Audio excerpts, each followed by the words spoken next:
in a few minutes, Is on the mic. in a few minutes, we're gonna have Larry Ellison join us, and we're gonna be talking today about the election that's coming up in November, and about the our mayor who does not have a challenger because Mr. Josh Kraft backed out. I don't know how you back out when you're number 2, but he did it. First time I've ever heard of anything like that. But there, you know, It reminds me of what Kobe Bryant said when a reporter asked him, "Oh, how do you feel about winning the second game in the 4-game series?" He said, "Job's not done yet." That's right. So the job was not done yet. No, you know it what I'm wasn't. saying? You got top 2 out of out of 4. out of 2 spots though, like top 2 out of the 2 available spots. Exactly. So what happened? I don't know. Maybe we're gonna have to call Josh and ask him what happened. I think maybe the fact that Mayor Wu had an overwhelming majority of the votes, right? Almost 3/4 of the votes for mayor went to her. But so maybe that's what scared him. Well, he should have never been scared because he knew this wasn't no easy ride, you know. So he should have manned up. Not everybody's built for this. Well, not everybody's built for this.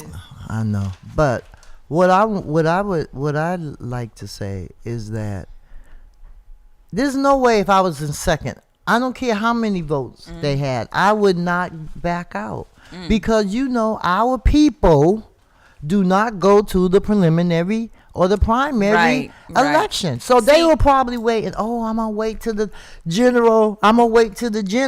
I'm I'm gonna bring my political science in the mix. Go ahead, too. my girl. Go ahead, my political science. Yeah, bringing the statistics and the data. So when it comes to, I'm just gonna give a broad overview of how voting works. Well, not necessarily the process of voting, but more so how people show up when it comes to elections. On the federal level, that's where people show up the most. So you see like 50% or even more. Most of the time, it really hovers around 50% of people showing up to federal elections because people only really know about like the president, and maybe they'll show up to vote for Congress. But federal level is where a lot of people's eyes and awareness is up there. But people don't realize that the local, because it's the most connected to you, the closest to you, and impacts you directly in terms of the policies that are put out by those who are in local political positions. That's where the money or the money hypothetically, or even sometimes not hypothetically, matters. That's where things matter the most because they impact you directly and the closest to you. That's right. You can go down to City Hall and talk to a city councilor. Right. You can go to the state house and talk to a state rep or a senator. But what is very ironic is that people vote the most when it comes to the federal level, and they show out the most for voting when it comes to the federal level because they know the most about it, but then they don't show up as much when it comes to the local level.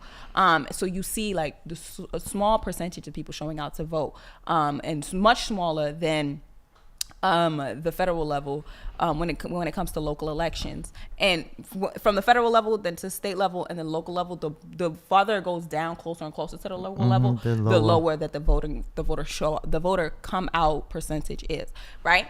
So, and when it comes to preliminary elections and general elections, it's essentially that same percentage, same percentage and same pattern. People don't really show up to the preliminary, and then more people show up for the general. And what happens is sometimes your people don't make it to the general. That's the problem. Precisely.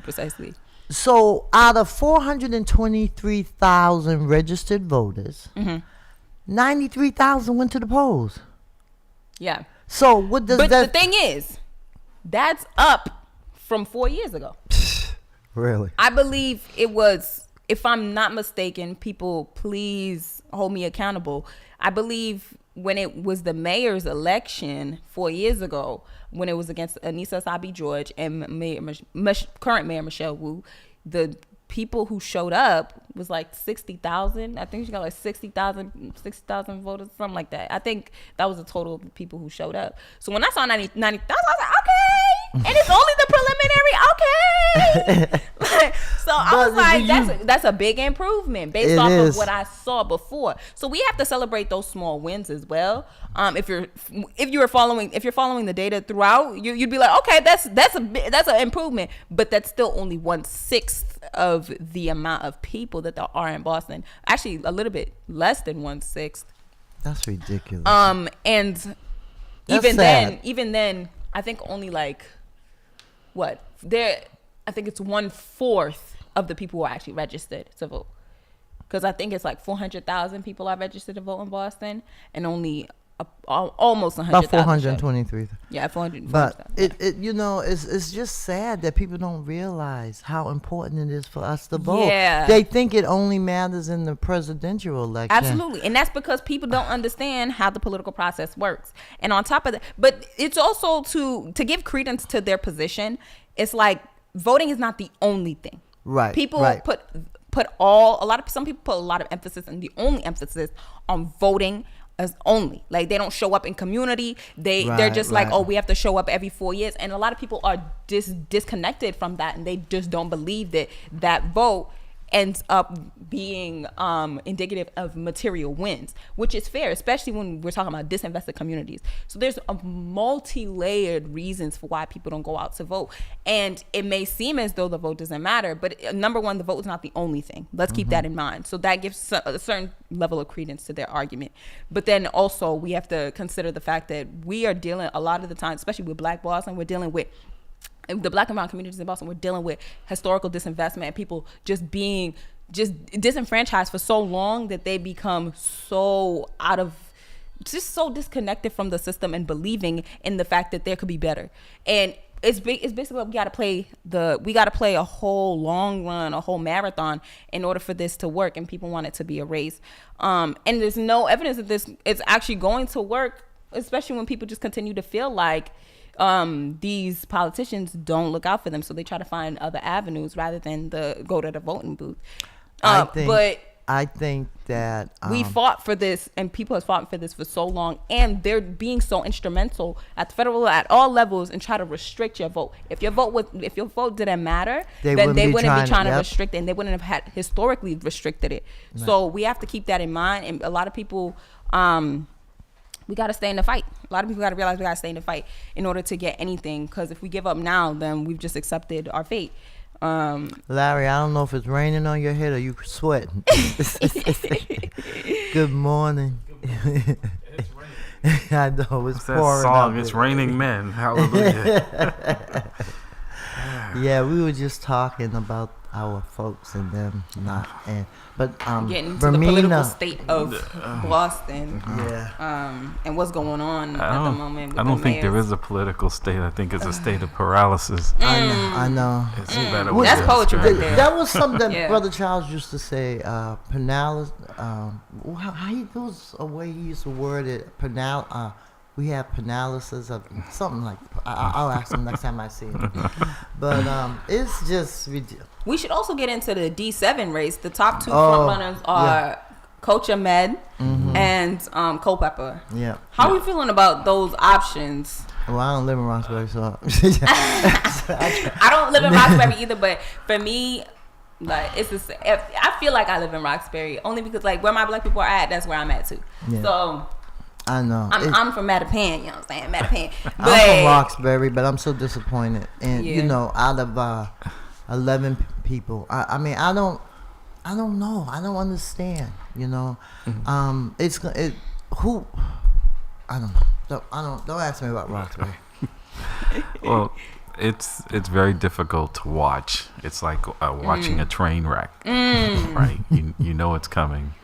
And it's there, but it's been this way for quite a while. And honestly, they always say, he who hesitates is second, right? And we've been second for quite a while. Second is putting it nicely. I don't even think we was ever considered. Well, we weren't. But what have we done to uplift and galvanize ourselves, right? And we're waiting for a system. We've tried so many different things, Larry. We have tried. No. When you say we, though, I know we're preaching to the choir here, but it hasn't really expanded, right? And then those of us who are just frustrated with, we get up and we leave because we know, right, we can't live in this blight situation, right. and that it is frustrating. Like, I sleep a little better knowing that I don't have to live with the results every day of what just took place here, right? That Don't people be rubbing it in, Larry. Yeah. Well, we have a phone call. Hold on. Good morning, caller. You're on the air. Peace. Good morning. This is Jamal. How y'all doing? Good morning, Jamal. How you doing? Good morning. Look, Welcome to- Jamal, the only time I see you call my show welcome is to, when Larry's welcome on to At the here. Round Table with Mamley. It Just just take so my happens show that that's not over. true. I've called in a couple times before, for sure. I know. I'm only messing with you, Larry. I mean, Jamal. Good for ratings, right? Right. Go ahead, But Jamal. I just want a couple things. So number one, the phrase that you was looking for was the paralysis of analysis. Thank you. And what that comes from is Martin Luther King. Okay. So Martin Luther King talked about that, and that's when, let me try to think of a good analogy here in Massachusetts. How many studies and reports have we had on racism and all that, right? So that's the paralysis of analysis. When you release 10 studies on an issue that you know is a problem, but you ain't done nothing about the problem. it. Yes. I think they call that insanity too. Yeah. Exactly. That's what was it? Exactly. Einstein? Yeah, the definition of insanity is doing the same thing, thing, expecting a different result. results. That's Yeah. right. Exactly. Yeah. So just a couple of points of clarification.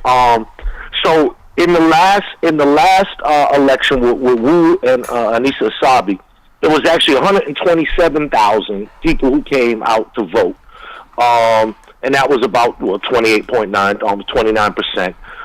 At that point, I'm just doing this from a quick search of the record because Thank you for holding me accountable. I just remember. No, it's not. I just remembered something different. So, so yeah, Galvin had predicted like 30% would come out, and it ended up being like 29%, whatever. But yeah, 127,703 to be exact of Boston's registered 442 and 49 registered voters. That was the Michelle Wu and the Anissa Asabi. But now also too, before that was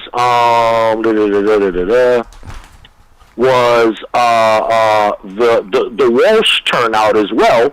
When here we go, it was 142,000 people who voted when it was ended up being Walsh and John Conley after Menino, retired or what have you. So what we can see here is a trend that it's going steadily down. Well, and to that point, Jamal, and I'll let you finish your thoughts there because I'm listening to you. But the population in Boston is increasing, but the number of people voting is heading in the wrong direction. Go ahead. That's where I was going. Yeah. Okay. So it just tells that people are less interested in the entire process, and that many people who are eligible to vote, registered to vote, don't see voting as a solution. Now, what I would say for that is where we have seen those points of excitement, as you were talking about before, the federal government or whatnot. Here in Boston, we saw that type of electricity around, let's say, Obama. Or even before that, when black people got excited around Clinton, right? And then for governor, when marijuana was on the ballot. When marijuana was on the ballot, right? So things like that, there needs to be some sort of issue or a particular person who embodies some of these issues that is able to electrify people. But Jamal, that's what we have been missing. That's a good point to mention, because also back to the political science data is that when elections on the local level somewhat fall at the same time as the federal level, people are excited or really are well knowledgeable about those that are on the federal level. It kind of reciprocates and has a trickle down effect to the local level. So you'll see like a lot more people show out to vote if it aligns with the federal level elections. But also to your also elaborate on your point, I wonder for two things, because you mentioned the election between Marty Walsh and Connolly, and then the election between Asabi George and Mayor Michelle Wu, and how there's a steady decline in voting since then. For Mayor Walsh and Connolly, was there a preliminary? Is this data from with a bunch of people? Right. Yeah. Is this data from the preliminary or the general?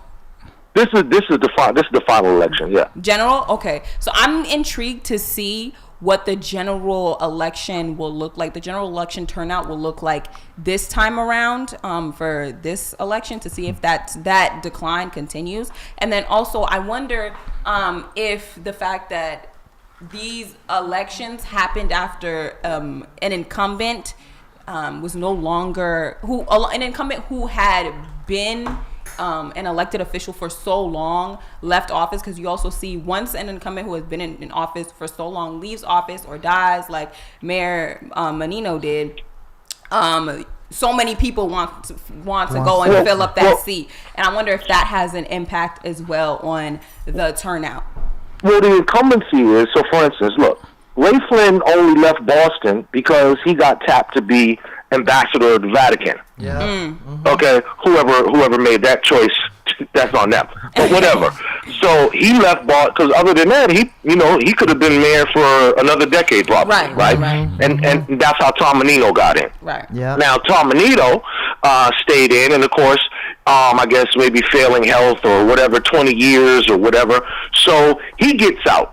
So now that's how we got the election for Marty and all that, right? Right. Now look, Marty gets tapped to go to Joe Biden's administration. Right. So he leaves, and then we get and what do you call it? Acting mayor in King Janey. And this will go to another point that I've made repeatedly, the myth of the black vote, where we had an acting mayor who, was saying that I'm not acting, I'm incumbent and all that. She was trying to use the power of incumbency, but did not have a base that carried her through. So ultimately, the next election cycle dealt with the two white men. And so, pardon me. The after Marty and them, then the next election cycle dealt with Michelle Wu and Anissa Sarby George. Yeah. So the point is that I just don't think that, one, this myth of the black vote is problematic, and two, the power of the incumbency. None of these people, unless there's a major scandal or these people decide to go somewhere else, the incumbent is going to be the incumbent. Oh, absolutely. Evidenced by the fact that even the rich white guy with, almost unlimited resources couldn't even put a dent in that armor. Right. So, that's literally, I'm so sorry. No, saying, Jamal, why do you think there's such a disconnect in that regard, right? Because when you talk to the people on the ground who talk about what is not being fixed, what is not being looked at, you would think there would be enough of the base of folks in the community that say, change is needed, or to hold someone accountable. Right now, they've basically given Mayor Wu a blank check to say, continue doing what you're doing, even though it's not working for me, i.e. mass and cast, schools, the cost of housing in Boston, right? So I'm trying to make the connection here and understand people's thinking, because a lot of these people, I believe, that are complaining are not voting. So that's part of it. And the other part is that we exist in an echo chamber. Okay? So until we get outside of, like Boston or what have you, let's say that before I left Boston, there was like an artist that I really liked. And I'm like, wow, this is like the greatest offer ever. And then I get to another section of the country and they're like, who?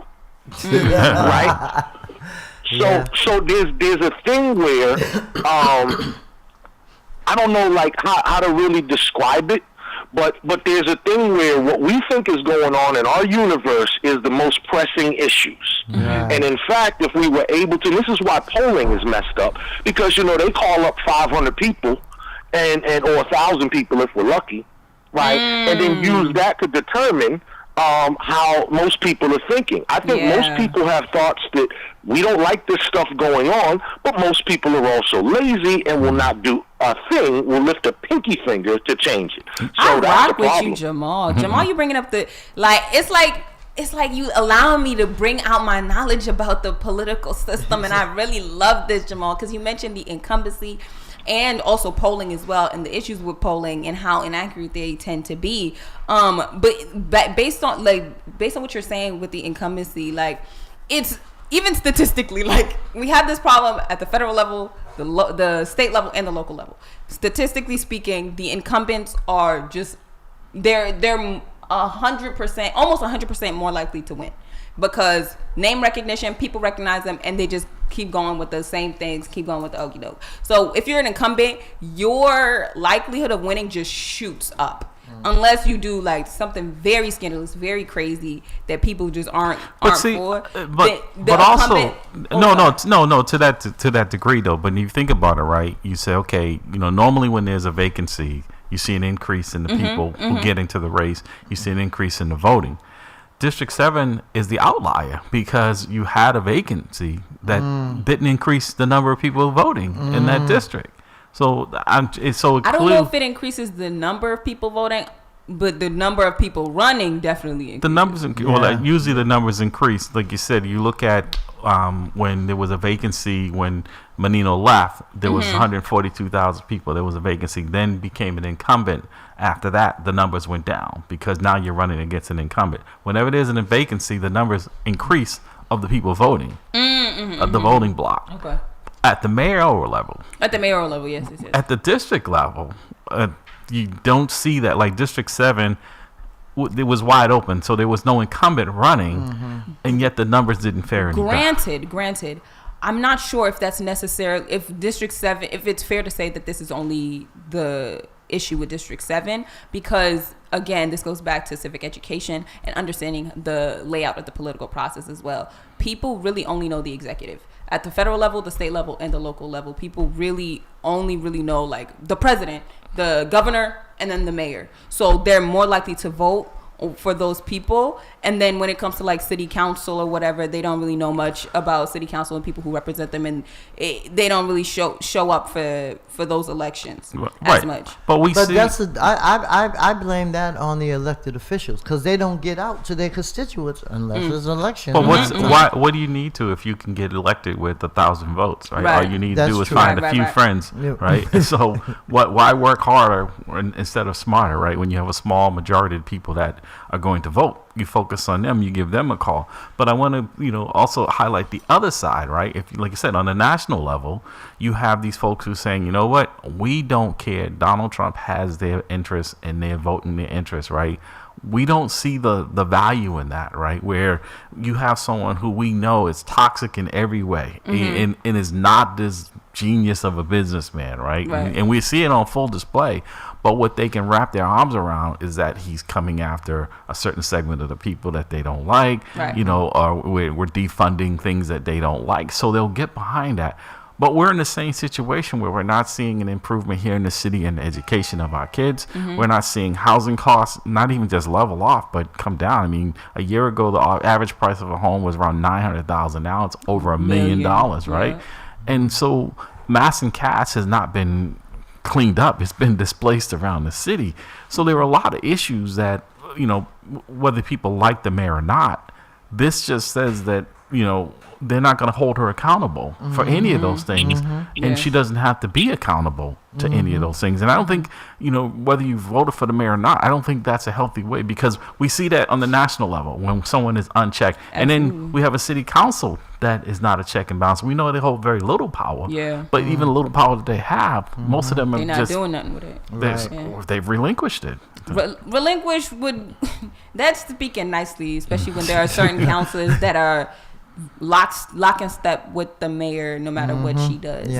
So to say that they've relinquished it would be to speak would be the best scenario. So it's, I don't know, like I said, I just said I'm glad I don't live in the city of Boston, because I can sleep a little better knowing that in my town I hold my officials accountable and my vote means something, and people come out and I see service. So I see how it works when people hold their elected officials accountable. And then I see how it doesn't work when we don't. And the sad part is that there are enough people in Boston, whether or not they re-elect Mayor Wu, it's not about whether it's whoever is in that office being held accountable. That's being the held one accountable. Thing. That's the one thing. But the thing about it is when you're the mayor and you hire certain people to be in your cabinet and to be around you, and you get certain city councilors elected, you hold the control Yeah. of them.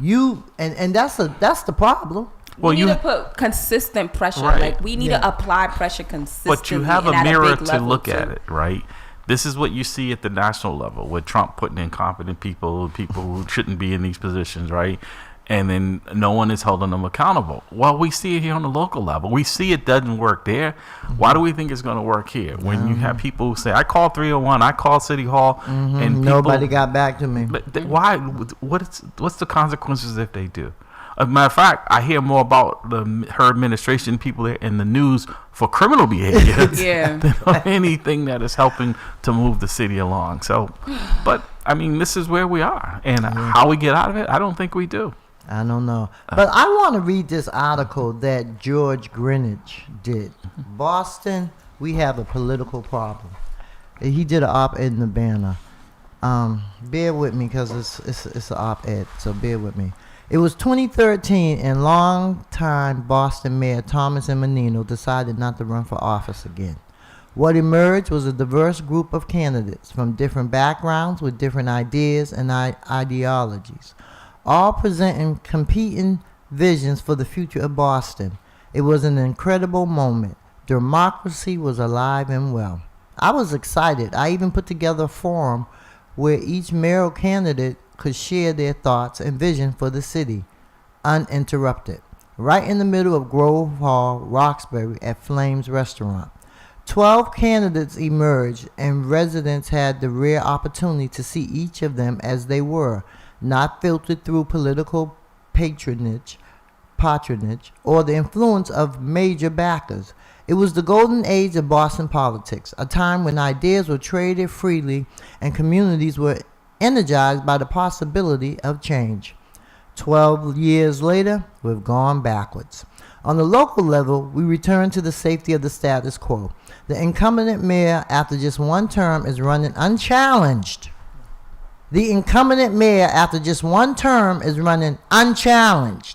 Boston, we have a problem. Mayor Michelle Wu has become an archetype, perhaps even Mayor Michelle Menino. Maybe I'm giving her too much credit as an incumbent mayor. But if you look at the last 3 elected mayors, she's a complete break from what defined Boston politics for decades. That old archetype was white, male, working class, averagely educated, born and raised in Boston, Dorchester, or Southie, with grit, determination, and hustle. This story echoed what we all heard growing up. Without the internet, without social media platforms, it was the author Horatio Alger's self-made man dreamed a narrative of hard work and luck. Then came Michelle Wu, young Asian, Harvard educated twice, and from Chicago. She entered the political scene in 2013, and although she won an at-large council seat on her first try, no one really saw her as a threat. She was initially viewed by some as a symbol of change rather than a serious contender, reflecting the limited imagination many had for Boston's future. Today, she is the change, representing the possibility that others besides white men could lead and reflect the diverse needs of Bostonians. And while I believe Mayor Wu has done a solid job, she led through COVID, managed immigration issues, pushed back on federal threats to democracy, and reshaped City Hall with new departments and a more representative administration of race, social, economic class, and age. Boston still has a political problem. We have a vacuum of competition, a vacuum of ideas, a vacuum of critical debate. With what's that word? With philanthropists and With- son of you better laugh. Okay, thank you.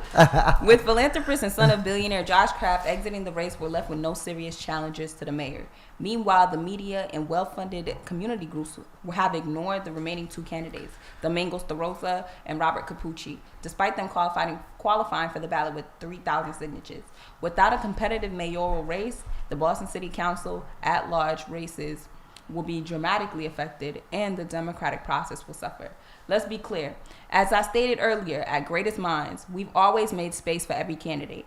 As long as you had the required 3,000 signatures to be on the ballot, you were invited to participate in our one-on-one community mayoral forums. Because we believe democracy is for everyone, running for office shouldn't be reserved for the chosen few with money, name recognition, or political backing. Since 2009, we've organized mayoral forums, even when it was political suicide in the Mayor Menino years. We did it anyways. As a locally grassroots black-run nonprofit, not backed by national organizations or large foundations, we didn't need permission. We led. And when others stayed silent, our Greatest Minds members, who were a part of Boston's black community, took the risks and paved the way. So yes, congratulations to the locally black-led community organizations. No revisionist history, no gatekeeping, no spin. We made space for everyone. That's leadership. That's democracy. Again, I respect Michelle Wu and Josh Kraft personally, politically and professionally. But if either of them truly value democracy, they should refuse to participate in any forum that excludes qualified candidates. Yes, let me repeat that again. But if either of them truly values democracy, they should refuse to participate in any forum that excludes qualified candidates. That's not just wrong, it's outrageous and does the voters a disservice. Voters vet the candidates, not you. In 2013, when there were 12 candidates for mayor, we welcomed them all. Why can't that happen in 2025? Any community group, nonprofit, or ward committee that excludes qualified candidates, especially black or brown candidates, should be ashamed. Look into their boards. Ask who they represent and demand better. Because in Boston politics, getting on the ballot used to be the biggest hurdle. Now, even that's not enough. So yes, show up and vote. And congratulations to Domingo Starosa and Robert Capucci for having the courage to run and represent your vision as official bona fide candidates for mayor of Boston. As for the 11 District 7 City Council candidates on the September 9th preliminary ballot and the many others stepping up, thank you. You remind us what democracy is supposed to look like. The fact that Mayor Michelle Wu is running unchallenged is deeply concerning. We've lost a balanced and healthy exchange of ideas, strategies, and policies about Boston's future. There's little room left for genuine debate or diverse perspectives. To those reading this, don't support a process that leaves people out. It has local and national implications. It shapes who gets heard and who gets seen and who gets left behind. Boston, we have a political problem, and only we can fix it. So let me ask you, would ranked choice have addressed this problem if it was implemented? I know it's... It might have been. It might have. I wish Ed Shoemaker. I put a call into Ed Shoemaker because he could answer this question better than I. But I don't. It would, I think, because you get to rank the people as opposed to just having two. They could have ranked them how they felt. I don't know if it would have made a big difference, but. Because I believe that's going to start. The thing is, it might have actually made a difference. It would have given at least some of them the numbers to move on rather than just having one. Go ahead, Jamal. I hear you. Yeah, so, respect to Chip and all that. I couldn't disagree with the premise of that piece. I'm right there with you, brother. Okay, so well written and all that, and it sounds beautiful and all that, but there's a couple of things, these stubborn things, and they're called facts. You know what I mean? So, one is what he's talking about, when it was that, whatever it was, 12 people running for office at the same time, and he invited them all. He runs his own nonprofit. If you run your own nonprofit, you can invite everybody that you want, plus Santa. You could have Santa Claus moderated because it's your thing. But in the mainstream media, like if you're the Globe or the Herald or NBC or ABC or whatever, if you are a major institution like an academic institution, BU, BC, Harvard, Northeastern, there are general and standard rules of how people qualify to be included in debates and forums. And there was no evil room of people that was like trying to make sure that these candidates' voices weren't heard. The fact of the matter is that your participation in a debate or a forum, unless somebody grants you a special, treatment, is based on A, how much money you have in your campaign coffers, and B, how much general support you've already exhibited either in polls or a massive campaign organization like volunteers, staff, so on and so forth.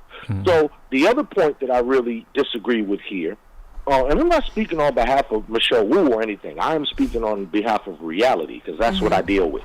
Okay, so this whole thing, now she's running unchallenged. That's not correct. She didn't run unchallenged. There were 4 people in the race. She demolished the other 3. So that's not running unchallenged. That's Wilt Chamberlain versus me in a one-on-one game. Okay? So the fact of the matter is, people can take it how they want, but the fact of the matter is that she won by the manner of how we do. Look, 3,000 threshold just to continue on the back. God bless Domingos and all that, but you didn't even meet the lowest of thresholds. Well, okay? I think to that point though, Jamal, I'm listening to what you're saying, because it sounds like, when you really look at it and unpack it, right? If Josh Kraft hadn't gotten the race, I mean, she was really running unchallenged. If the other 2 had got in, right? Because it doesn't sound like there was any competitor that was going to be even close, based on the analysis. But also, to the point of, we talking about, because I heard a lot of people talking about, well, I was waiting for the general election to vote. That's not how that works. Thank you. Yeah. I mean, so and not just in the mayoral race, but in some of the other races. The District 7 is a perfect example. People were keeping their powder dry until November. Yeah. Now they don't even have to put the powder on, because their candidate is no longer in the race, Right. and now we're running around looking for recounts and all that, when you could have had your vote counted in the primary. So Larry, so let's look at that. Just because I really want to kill this fantasy, because it's still going on. People are talking about sticker writing campaigns and all this. Right. And I did mine only because I came in late to the game, because there was somebody else who was going to run against Tito who decided not to at the last minute. So that's why I came in and write a sticker campaign, because I never would have did that. It's just not smart. So in any event, what we have to look at now, District 7, as you say, as split as it was, right? The top 2 people who just went on, of course, as we know, Culpepper and Ahmed, right? Yeah. Okay. So now remember, Ahmed got 1,155, and after the recount, add another 20, so that's 1,175. Minyard had 1,102, add another 15 after the recount, so that's 1,117. You put the 2 of those together, and they're scraping it what Domingos did for mayor. That's what I'm talking about. Right? And the same thing I wanted to say about Kraft, God bless him. He had all that name recognition, all that money and everything, but at the end of the day, he got 21,324 votes. And then if you go on the flip side with somebody who was seen as a weak city councilor, Henry Santana got 30,670 votes, and Frank Baker, trying to get back in, moving up from district to at large, came in with 26,240 votes.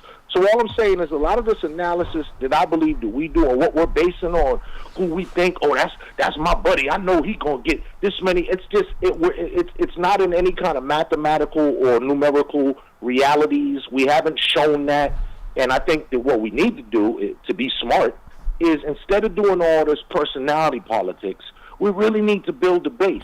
That's so that right. at some point we can put forth a candidate at the local level, at the city level, at the state level, and at the federal level. But Jamal, how do you start that journey? Because I feel like people have been trying to do that with very little success, right? Because the people who are impacted the most seem to be the least engaged in the process, right? And you can't get them to the polls. They're the ones who complain, and though the vast majority of them, because of, look, there's been real gentrification here in the city, right? All of this new construction, right? You see the people coming out don't look like the people who used to live in those same buildings, right? How do we get that? Because the population in Boston is increasing, but the number of people of color have decreased. And I think you're going to start to see a systemic change, because people that are paying the high cost to live in Boston now are going to be demanding, not asking, but demanding better schools, the mass and caste situation to be addressed in a better way than it's being addressed now. And also, just the cost of everything here in Boston. I mean, property taxes. I know I own property in the city, even though I don't live here anymore. And looking at my tax bills, I have no choice but to pass some of that on to my tenants, right? And I know that the people who I want to be able to live in there aren't going to be able to afford it. I need to briefly interject. I do disagree with the point that people are going to continue to demand more better for education and whatnot. I think people have given up on doing that, just outsourced it to find it elsewhere. No, when I'm talking about the people that are moving back, not the ones who were here, because they've been silent. I'm saying if I'm paying $1 million minimum for 800 square foot condominium, and now I've got to send my kid to private school because they're not old enough, or I haven't been able to get them in Latin Academy, the O'Brien, I'm going to demand that all the schools, that those are the norm, not the exception. The thing is, I don't think people are actually going to do that. Cause the new people, not talking about the ones. I know. I'm saying they'd rather. New people. I think it could go either way, because I feel like they have privilege enough to then that just becomes like the city actually starts to listen. That's a part of it. Part of it was racism when you had what they called white flight, where people left the city. But also was because of better education, and when they went to their new towns, they demanded it, and it was a collaboration of that. They're coming back because it's convenient to be in the city, but they're not going to be coming back and then having to spend paying taxes for schools that are not giving what they need. And I understand that point. I think it could go either way. I think because these people are so privileged, it could either be a Franklin Park situation where when it was white people living around the park, they saw white people and privileged people living around the park. They said, this park needs to be invested in. And then it becomes naturally invested in. Or it could go the other way where because they have the resources and the privilege, they don't mind sending their kids to private schools because they don't see it as, they don't see what's available as an option. And it's much easier for them because they have the leeway to do that. No, they have the leeway, but when you are paying for something and you're not getting it, they're gonna demand better. Absolutely, but the same thing happens in suburbs. Like they have great schools because of the taxes that go to those schools, but they still send their kids to these private schools in droves. Well, the vast majority of people that move to the suburbs, part of the equation. I know my wife and I, the big part of it was when we were looking to move was the education. Absolutely. Where are we going to be paying more taxes but getting something for our tax dollars? I mean, we spend more per capita per student in the city of Boston, but we're getting less for it than anywhere else in the country, not just the state, the whole country, right? And we're seeing no improvement. And I'm not blaming the mayor or the teachers for that, but there's a breakdown somewhere. The system that is not providing our kids, with an education, but also an alternative with some type of vocation. Trends are changing all over. So one, I think a lot of these young professionals, first of all, they're not having kids. They're not. That's true. You see more dogs, right? They get dogs. That's true. Exactly. That's true. And they're also too. You know what other tax they're not paying? Excise tax, because they're now getting cars. They're getting bikes and all this other. I wish I saw more of them this morning. I could have got in here a little early on bikes. So and all of those things are also too part of kind of a social elitism. For instance, hey, everybody should ride a bike to work. Well, that sounds good unless you're an obese mother of 4 who has to go on a day like today when it's raining out, and you're supposed to drop all your kids off on a bicycle made for 5 and then go to the pharmacy and stop and shop. Hold on, Jamal. We got another caller. Hold on. Good morning, caller. You're on the air. Good morning. How are you guys doing today? Great. How are you? How are you? I'm doing well, Priscilla. I have to admit that this is my first time calling. Probably because my host is Dr. Bradley here. I'm sitting in his seat. I'm like channeling your energy. I'm only kidding. But first of all, I want to say I don't know the young lady there, Bermina. But I love her ethnicity, her pride in her ethnicity. Oh, absolutely. She reminds me of my daughter. So I love it when we actually are not afraid to be black. So I appreciate your sister. Absolutely. Oh, I really do. One thing about, and I'm Haitian too, so that it runs deep. I am not afraid to be black. I enter these spaces. Yeah. Like I've had to be in white spaces because I went to BU, and I also went to a private school. And when I was in high school, I've had to be in spaces, predominantly white spaces. Mind you, I don't even see them. I used to sit at the front row in every single one of my classes. Forget that there's white people behind me because I don't see them. You ain't riding that bus, huh? What? Well, forget that there's white behind. I always try to carry my pride in my people. Well, Dr. Bradley, let me everywhere. just say this because you're very observant. Because I noticed the same thing the first day I met her, and I had said to Priscilla, you know, there's something special about her because she gets it, and I wish we had more young people with that, right? I wish I had exactly. more people like that I'm also, trying. but that's what I'm we're really trying to do. trying. Yeah, she's Exactly. awesome. But so I wanted to make that comment, and I wanted to make my 2 cents in on the migration of white people back into the city. You know, because I have a conspiracy here, and I admit that is my self conspiracy. Is that, you know, when white people come back, government tends to do what it's supposed to do. Hello. Yeah. That's what I was saying. You're talking about education. You know, but in my opinion, the Boston public school system is going to return to its former glory when it feels that white people are demanding it. So, yes, Larry is right. White people are coming back to the city, but the city is allowed to go so far as relates to get black people out so they can be replaced by whites. And that's People are not going to come back into the city of Boston and pay But let me just say, I don't the kind necessarily of think- taxes that they're paying let me and just- have and actually except for poor education. Right. And let me just say that the first indication that I've got, I don't know if people have been paying attention recently, the changes in the exam schools, right? Is they're no longer going to giving any weight to if you're in a school that's underperforming, right? So it's going to be basically strictly on how much education you have been receiving. We know that our kids are not going to be able to compete to get into the exam school. That was kind of the only way to get them a little leverage in there and then get the help they need once they get there. Yes. So you're right, Dr. Brother. So that's right there tells me that the education is a part of it. My one thing, the one thing that I'm contesting is the fact that white people are going to demand it. I think if this is the case, they don't have to. They enter the space and they don't have to demand anything. We're the only ones that ever have to demand anything. Listen, young lady. Grasshopper. Relax. Relax. Let me explain something to you. White people demand things by their very presence. Right, absolutely. You know, Yes. when I say, Yes. hold up, stand by. No, I'm I love your agreeing. enthusiasm. I'm All right? agreeing. But this is the hit. This is the hit. The city of Boston is allowing this Boston public school system at $1.3 billion to perform like it's performing, because it's actually facilitating gentrification out of the city. And then once those spaces are available, it will be quickly reoccupied by white people, and their very presence is going to demand a change in the way that the city of Boston operates. You will see the city of Boston looking a lot like San Francisco within the next 15 years. Hello. Well, I'm gone. I got to go. I got some research to do. But Thank that's- I you for wanna calling my put show, that- Dr. Thank Bradley. you for calling in the round Thank table. you. All right, be blessed. No, this is People Power with Priscilla. We are the people. We still have the power.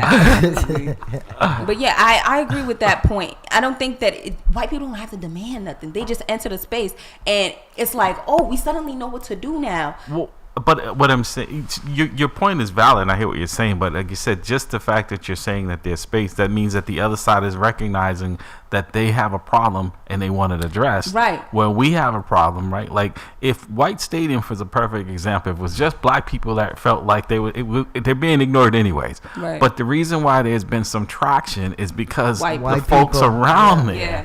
there are saying the white people at White Stadium have a problem with it, and it's getting the attention, and that's usually when something happens, and Right. it should be people in general, you know, because there are a lot of health issues when people talk about, you know, we suffer from the highest rate of asthma, Yes. and we yes. bring that much more congestion with Absolutely. buses on a Sunday. Yes. You know, like I live in a town where the Patriots play, and I see how it's structured to make sure that the impact Yes. is not Yes. that way, right? Where the Yes. residents on Sunday, even though it's an inconvenience, but they make sure that Yes. you're not inconvenienced in a Yeah, way that yeah. you are going to be here. And I'm so happy you brought that up, because from when it came to this project, I came into it through the environmental perspective, specifically the environmental justice perspective. And environmental justice is essentially, like, just to break it down, essentially means that everybody gets the same environmental costs and environmental benefits. That's what it means. Environmental injustice is when there's a disparity in the environmental costs and benefits that different groups receive, and typically that's Black and brown folks and poor individuals as well. So with this project, they did such a great job with the comprehensive Franklin Park action plan. That was community process at its peak. So much came into it, and they were able to compile a lot of what the community wanted from Franklin Park in general. However, they're using that, the great community process that they have for the Franklin Park action plan as a means to hold that thought, because I got a couple of minutes, and I think she just picked up another call. Oh, okay. That's all. I want to get. Go. Ask her if she wants to go on. She said no. Yeah, but yeah, Okay, go ahead, finish. Is For me? Jamal still? Huh? ask her if she wants. Oh, hello. Hello. Yes, caller. You have something? No, I was listening in. I didn't have anything to say. I'm Oh, just coming on. oh, okay. Is this Sister Audrey? Yes, ma'am. Assalamu alaikum, sister. Alaikum salam. How are you? I'm good. I'm good. Thank you for calling in. Yeah, I had to go see about my son, so I was kind of rushed up, and I said, oh, my God, I got to go on for a few minutes anyway. Thank you for calling. You have a comment, question? Oh, we got 2 minutes. So We got No, 2 ma'am, 'cause minutes. I'm in such... No, I don't, because I'm too rushed up, and I'm not settled down. I just wanted to listen and see what was going on. Why it's not over? all right. Okay. So this is Thank why you. we have an opportunity. People like Bermina, like I said, people we identify, we see the energy, we see the radiance, we see someone who's committed to the cause. We have Right. to keep uplifting That's right. young Yeah. people That's like right. ourselves, and we have to be in an advisory role. Like my role with the Memleo leadership is an advisor. I am very closely in contact with our current president, Dr. Jeffrey Lopes, our former president, Eddie Crispin, because that's the only way this works. Right, we don't right. leave and then leave it up